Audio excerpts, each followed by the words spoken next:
Cara amiga e caro amigo telespectador, bom dia. Estamos de volta com o nosso programa Encontro com Divaldo pela TVC. O nosso programa está sendo sempre transmitido aos domingos às 8 horas, horário de Salvador. Nesta oportunidade desejamos recordar a obra básica da doutrina espírita, o Livro dos Espíritos. Quando o ínclito codificador planejou elaborar o livro, sob inspiração das entidades superiores, deteve-se procurando encontrar o melhor meio para apresentar a obra de uma maneira fascinante e profunda. Qual seria o primeiro capítulo? Depois de reflexionar demoradamente, veio-lhe à mente por inspiração a ideia de colocar como a primeira questão fundamental a realidade divina. E graças a isso, a questão de número 1 da obra citada apresenta a interrogação de Kardec, que é Deus.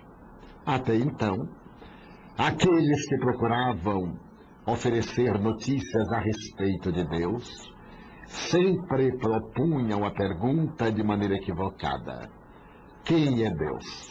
Porquanto, através dessa interrogação, já se podia perceber o conteúdo antropológico da questão.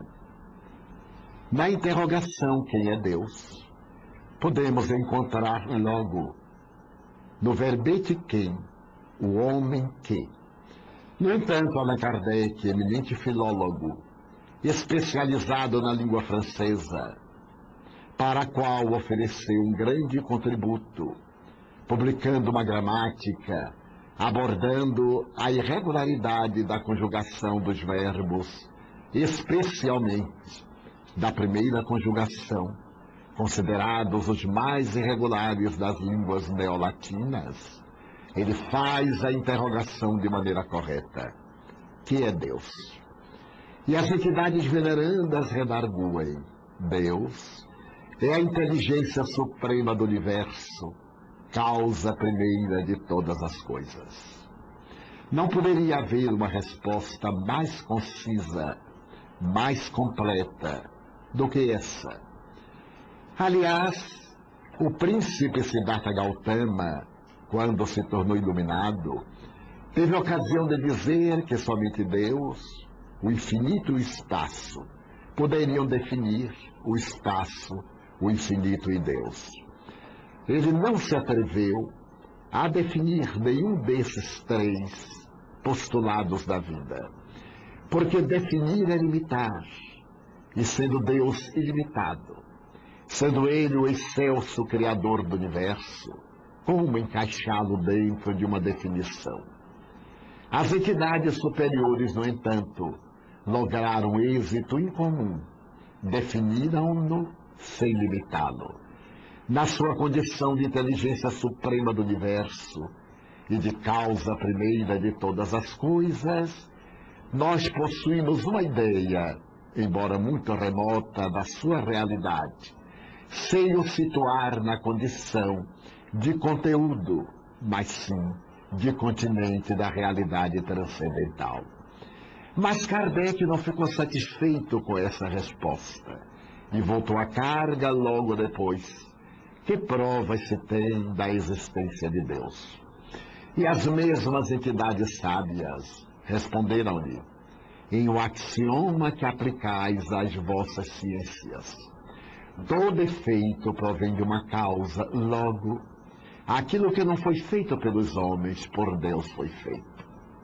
Há nessa outra resposta uma lição de sabedoria profunda, porquanto a lei de causa e efeito proposta por Isaac Newton na sua física linear estava sendo agora adotada pelos espíritos e mais tarde por Allan Kardec, que terá ocasião de ampliá-la.